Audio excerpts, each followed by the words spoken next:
I'm Osei-Frimpong. I come to you live every Thursday about this time. And today we're going to talk about guns and time. I'm going to start with the light stuff, the easy stuff, and then you're going to want to stay for the harder hitting stuff that comes toward the end of the show, because we're going to talk about time and what time means. But first, let's talk about guns. For example, we have Congressman Massey from, I believe, Kentucky. Congressman Massey and Congressman Thomas Massey. He is an MIT graduate, smart guy. Looks like he's got a nice house. I suspect that's his family, and those are all of his guns. Right? So what does that mean that he sends this as a Christmas card? A lot of liberals will say that, like, well, the problem is the guns. The problem is the guns. I'm going to go the other way and say that the problem isn't the guns. The problem is, by the time you're sending this as a Christmas card, you have a distorted notion of Christianity and of family, right? Because I can imagine, and I'll say this again, by the time you are sending this as a Christmas card, you have a distorted notion of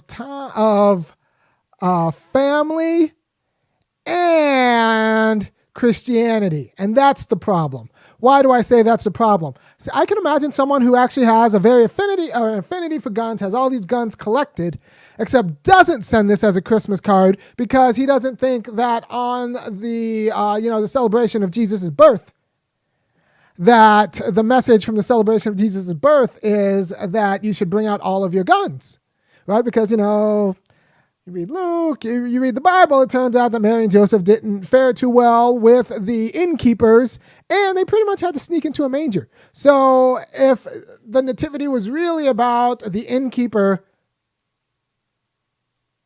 coming out, guns blazing, and mowing down little baby Jesus as a matter of standard ground laws, then I could see this being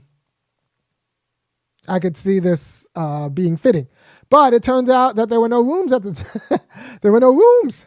So Mary and Joseph had to improvise. And that's my Christianity. So there's a very specific kind of Christianity that says that this is an appropriate celebration. And if Santa actually comes down that chimney, he gets shot. So like I said, there's a very specific kind of Christianity that would support this being the appropriate emblem, right? There's also, so it doesn't really matter how you feel about guns. This is about how you feel about Christianity. Also, you can be very, very, very, very, very pro-gun and still not be particularly excited about giving your daughter an Uzi, like for a Christmas card, because that's not really your family values. Your family values is to keep them in the safe or in the shed, under a lock, and in case there is a need for you to, organize in a well-ordered militia, then you duly deputize, young Kimberly or whatever. But there's a way in which you could be pro-gun, but have a conception of family that actually precludes you sending this as your Christmas card. Maybe you send a picture of everyone sitting around at the table, or you could do the Mormon thing where you go on the beach and all wear white, or you could everyone playing football in the lawn. That would be a Christmas card. But no, it's a very particular understanding of family that says, this is the appropriate Christmas card to represent my family. So what we're not talking about is guns, but what we're talking about is Congressman Massey's kind of distorted notion of Christianity and family. And if you actually want to address this in a serious way, you have to go at the way the whites think about Jesus and family, right? This isn't necessarily a gun problem. This is a distorted family and Christianity problem. Right, because this picture. There's nothing about this picture that says responsible anything. This says immoderate. I am wealthy and immoderate, and you know what happens when you tick off and make wealthy and immoderate people nervous? They shoot people. This is what it says: I am wealthy and I am immoderate. I am wealthy and I am immoderate. right? Because I don't know if his wife or that woman in the picture, if that gun goes off, I don't know about the guy in the plaid shirt, right? And apparently the gun that Massey is holding is one used in Full Metal Jacket or one of those movies, Platoon maybe, where they were mowing down civilians. And then the other one, the gun in the stripes, and the guy with the stripes was used during the Rwandan genocide. So these guns, I'm gonna wait for a gun aficionado to tell the truth. I think these are not precision weapons. These are not precision weapons. And these are weapons of imprecision, I think on purpose. Right? These are weapons that say I can't be responsible for what happens if I get angry. But I'll keep a nice orderly fascism as long as you keep me happy, right? So I think when you send this out as a Christmas card, this means you have a distorted notion of your family. This means you have a distorted notion of Christianity. And so that those two mutually support a distorted version of what a Christmas card entails. And you have to take that seriously. I think you have to take that seriously because if you just think about this as guns and think this is about guns, I think you miss what's going on and you miss how to fix it. Because in a well-ordered world, his pastor would pull him aside and saying that I don't know if little baby Jesus would appreciate you doing this. If in a well-ordered world, his family members or her family members, we don't know who decided this to be the picture, would say that you know what, I support your guns. I just don't think that the family picture should be us holding weapons that, like I said, none of them are really weapons of precision per se. You got a shotgun and then an Uzi, the little girl with an Uzi. That's pretty much saying that I can't be responsible for who gets shot if this goes south, right? So these are weapons of imprecision, I think, on purpose. And because it's supposed to say that I can't be responsible. I don't really, it's your fault for making me upset. These are guns that say it's your fault for making me upset. I can't be responsible for who actually dies. Right? There were no scope, maybe there's a scope, but you get the idea, right? These are suppression. These are weapons that say that I am going to be immoderate and sovereign and unaccountable in my expressions of power. So the best thing you could do is not tick me off. And with that, I am going to hit the beat and we're going to talk about something a little bit headier. Oops. Let me get the opening. Where's my opening? You know what opening I was listening to a lot this week? I can't find the opening. I guess I was singing the somehow I woke up a few days ago singing the Boondocks opening. Boom, boom, boom, boom, boom, boom, boom, boom, boom. I'm the stone that the builder refused. You know what I'm talking about. So I was singing that to myself, and I couldn't figure out why. But that came out 10 years ago. That was 10 years ago.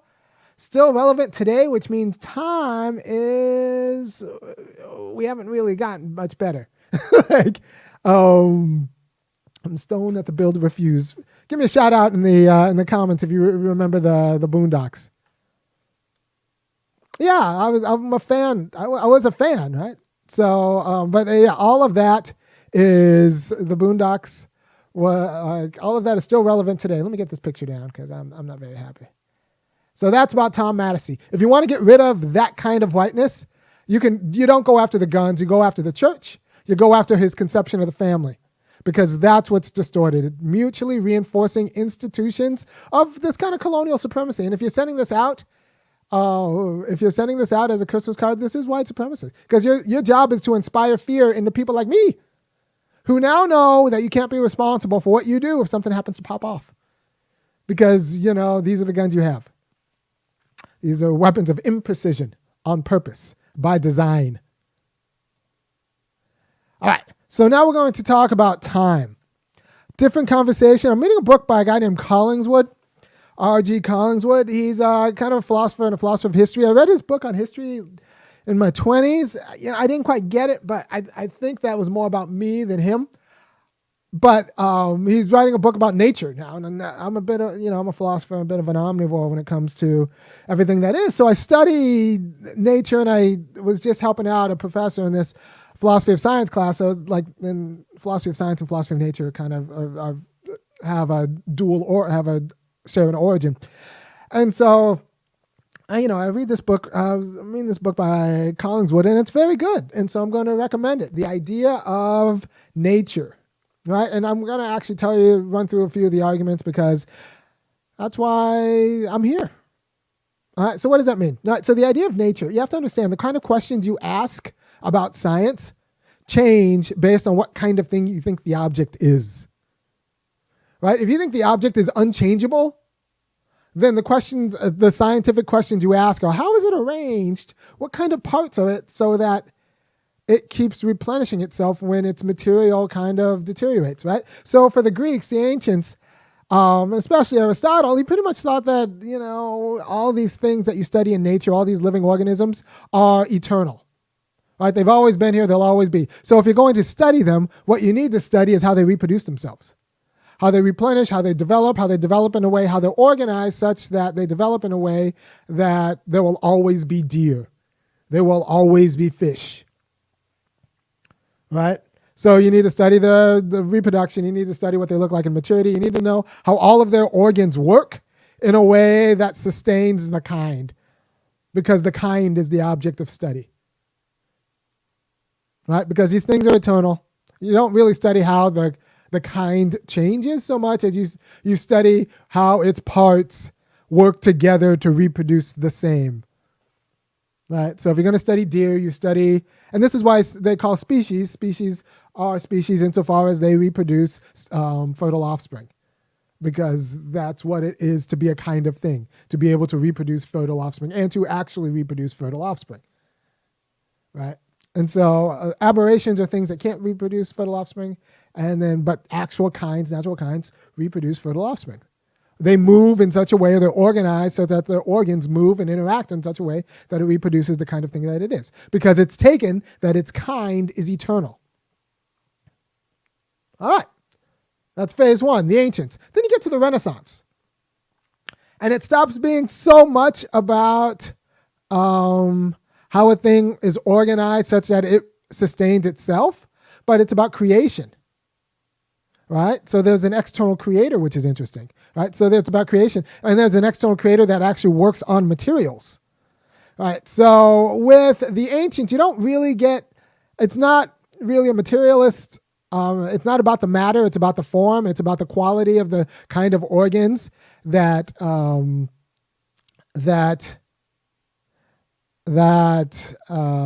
work together to sustain the being of the animal that exists. With the Renaissance, it starts being about the creator and the decisions the creator make and the design that then gets realized in the thing. It's about a design. Things don't sustain themselves as much as they were designed, or they were designed out of material. And so you need to start testing material and figuring out which kind of material fits with which part in what ways, because things are worked on and they are created, and they're created from material. So it's not about a story of organs kind of replenishing themselves and how animals reproduce themselves, but it's a story about how they are manufactured. So with Galileo, you get less of this, art imitates nature. Things that are made imitate things that are natural, and more of things that are natural imitate things that are made. So if you want to understand the natural world, talk to machinists and people who make things, right?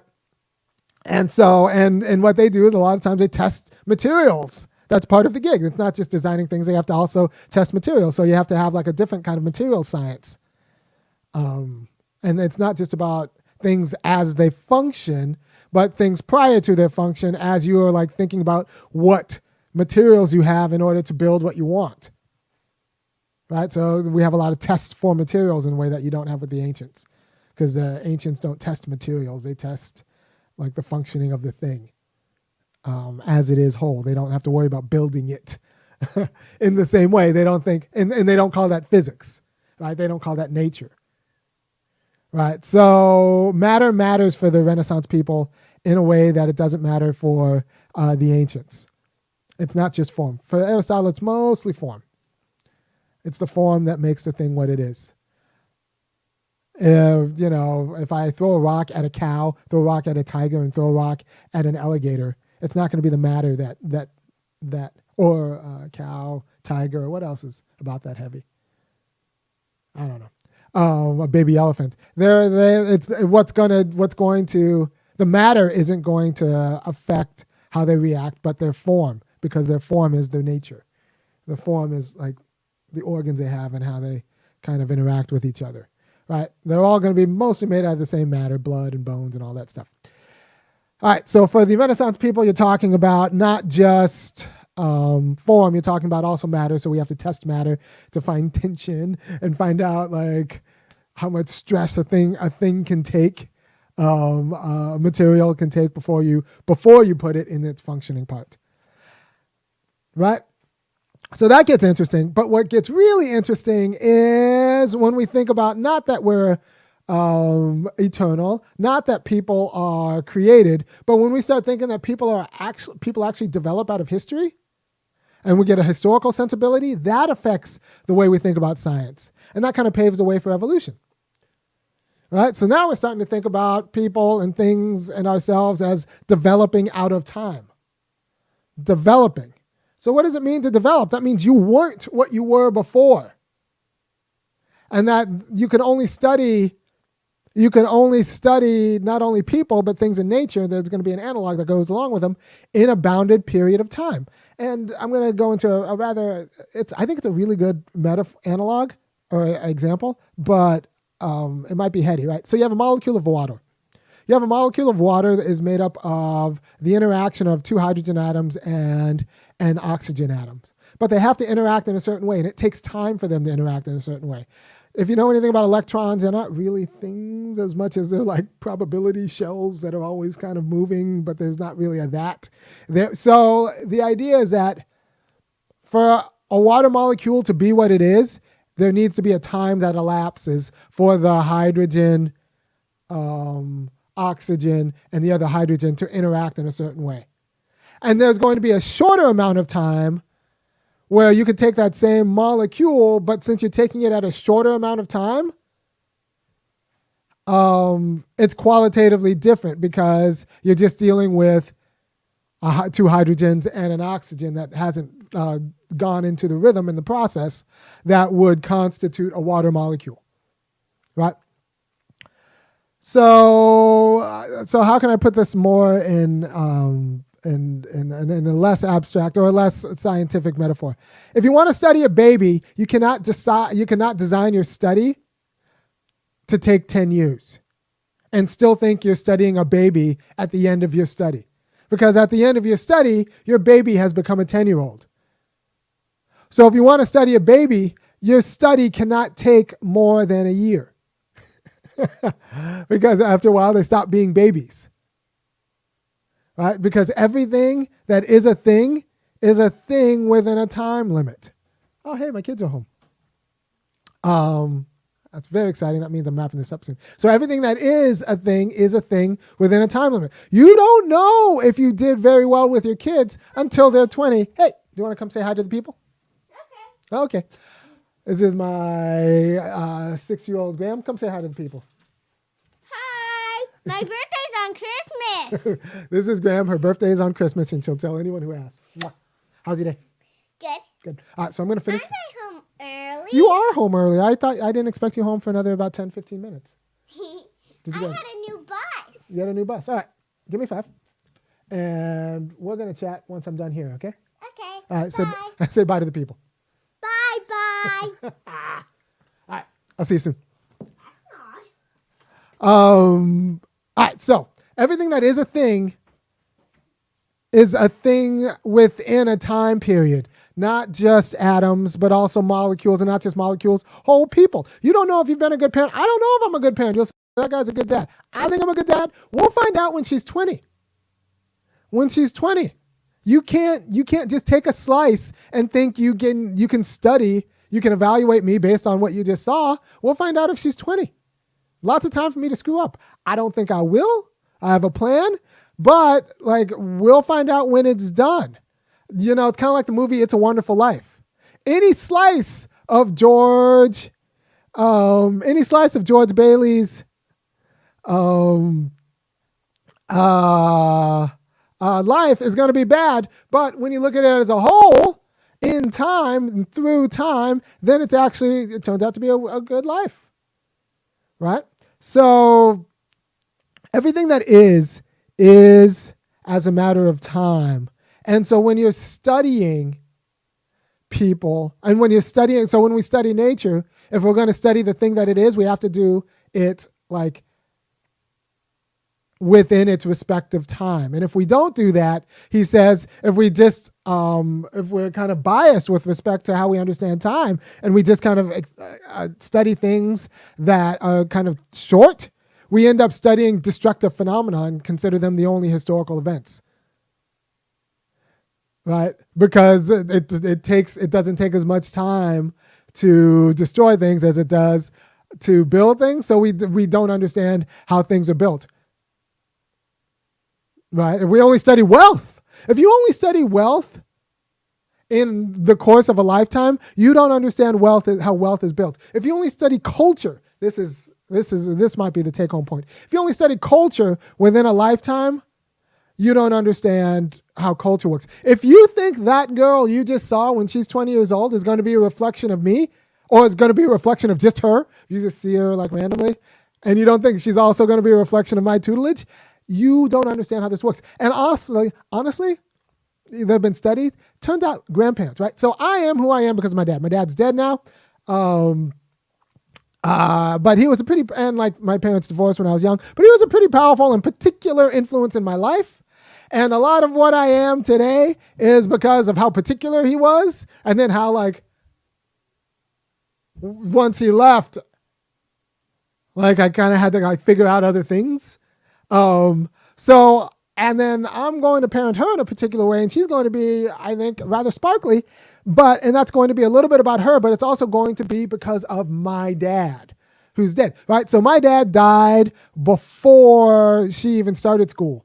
But if you want to know how 20-year-old Graham, that's my daughter, thinks about education in 15 years, and you want a story about that, it's going to start with my dad, her granddad, who died before she was even in school, right? Because my dad was the one who, drilled into me that, your mind is the only thing that these folks can't take away from you and nobody can steal from you. So you protect it and you grow it and you develop it. And I tell you that, and you tell all your people that, and I tell her that. And so when she's brilliant and sparkling and takes care of her mind, it's not going to be, you can say that's her decision. It's actually going to be because she culturally been groomed to.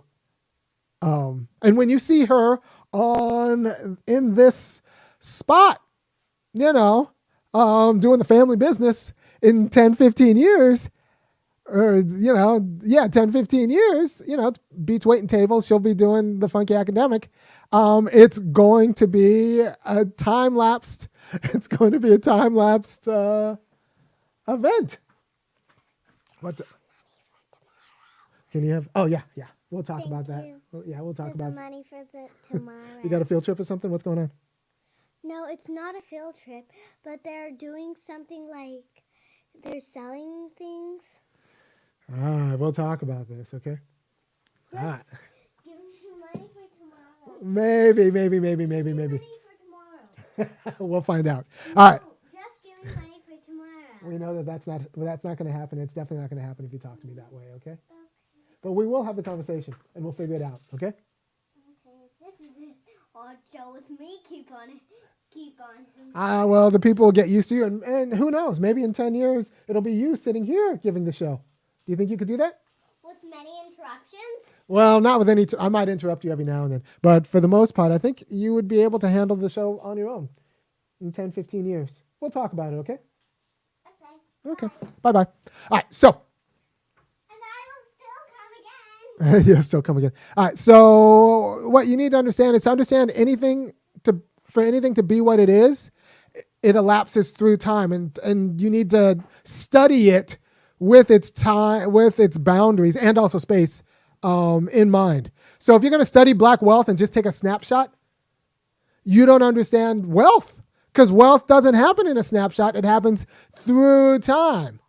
So it's going to be historical. And so like you have to understand how wealth is created, and wealth is created through time, which means that if you're going to study black wealth, you can't just look at Venus Williams and think that like, or Serena Williams at 20, right? And think that like, oh, well, then I understand them. No, it's like the story starts literally before they are born. And to understand them, you have to understand what happens before they were born. Right? So everything happens within time, and getting the right time frame for the thing you're studying is part of what it is to study the thing, because things change. Things change over time. Right? And then you find out things are full. So if I talk to someone in 1971 and say, was the civil rights movement a success? They'll be like, yeah. And now if I talk to someone in 2021 and I ask them, was the civil rights movement a success? If they do a lot of study, they'll be like, well, I don't know. It's complicated. Because like in terms of home ownership, in terms of incarceration, we're actually worse. In terms of home ownership, in terms of, I could bring out the diagrams, but it's not obvious that like we're that better off in a way from where we were in 68. And especially if you go to like 89 or 88, because pretty much after the Cold War, the like racial justice kind of became something that wasn't particularly important. All right, so here we go. Here is the data that says like maybe we're not that bad. And the reason why things kind of stopped after 89 was because once the wall went down, we no longer had to show up as anti-racists for the communists. All right, so the blue is 1968 and the red is 2018. I'll say that again. The blue is 1968 and the red is 2018. And it's not obvious that we are doing that much better, right? So, but if you just ask people in 71, they'll say that like, yeah, the civil rights movement was an unqualified success. And that's going to be a problem. That's going to be a problem because we need to understand it as a qualified success, but you only understand it after you see iterations. After you see how like there was the how we survived the backlash. Who won the Civil War? Well, if you talk to people in 1865, they'll say the North. If you talk to them in 1870, they'll say the North because you're in the middle of Reconstruction. If you talk to them in 1900, the end of Reconstruction, I don't know. If you talk to them in the 20s with the second resurgence of the Klan and tell them that the North won the Civil War, they'll be like, I guess. Maybe, but like, I don't know. The UDC kind of like won. So like to understand historical phenomena, you can't just presume that they don't happen within time and that your human experience of time actually tells you what the thing is. And if you want to understand historical phenomena, you have to actually recreate the world through which it emerged. Because the world has changed. The world has changed. And unless it hasn't, right? So you have to figure out the disjuncts and the discontinuities. And this is what the evolutionary approach teaches us, that like actually things do change. So if you're going to study them, you have to study them in their moment. And their moment might be a few years. Or it might be forever. Turns out the antebellum South, what we think about of the antebellum South, is only about 20 years long. Is only because before that, like the Southerners were fighting Indians, Native Americans, tooth and nail. right? So, what we understand is an epoch in time. What we understand is a moment in time. And when we think times change, sometimes they don't. Because you just had a distorted notion of time. You took a too small slice and you didn't actually understand what you were studying because you understood it as a too small slice. You took, my daughter at 6 and extrapolated that to my daughter at 20, but it turns out that maybe I'm a bad parent. You won't know until my daughter's 20. I think, like I said, I have a lot of plans, so I think I'm pretty good at this part of the game. But you won't know until my daughter is 20 because it takes time to fully evaluate, right? And you won't know just by looking at her at 20. You'll have to know like me, and then you'll have to know my dad. So thank you for your understanding.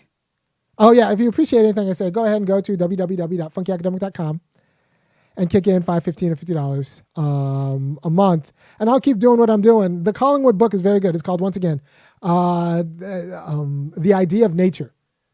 So as nature changes through these epochs, ancient nature, things are eternal. So when we study how they move to sustain themselves. The spheres, like the orbits. And it's a movement that sustains itself. It's cyclical. When we, in the Renaissance, you start seeing creation. When we study things to understand them, we understand them as created. So we need to study the things that they were created out of and like their design and all of these other aspects. It's new. That's new because it's not natural. It's like it's designed and tested. You have to test the materials, right? And then now we understand things as changing and historical. And that allows a different kind of science. That allows for an evolutionary science. But that means that things are only what they are for a period of time. So when you study something, you're automatically studying it as time-bound, as it happens to occur in a certain time and a certain place. And then how it replenishes itself within that time and within that place and recreates that and sustains outward. But it's always bounded by time and place. Right? And if you try to, that'd be like us trying to study wolves by studying dogs, right? That's just not the case, right? So you don't study. Or like us trying to study wealth by just looking at a snapshot of someone's bank account. And saying that like, well, you guys went to the same schools, you made the same decision, why are they rich and you're not? Without looking at the fact of like inheritances. Money moves through time. Money is itself time dilated. That's the thing about old money. Old money is a lot of money because money grows in time in these United States. All right. So I hope this has been helpful. Really look at the Collingwood book, especially after you've seen this video. I think you can understand it. I think like most people who are literate, The Idea of Nature, Collingwood. Take care, and I will see you next week.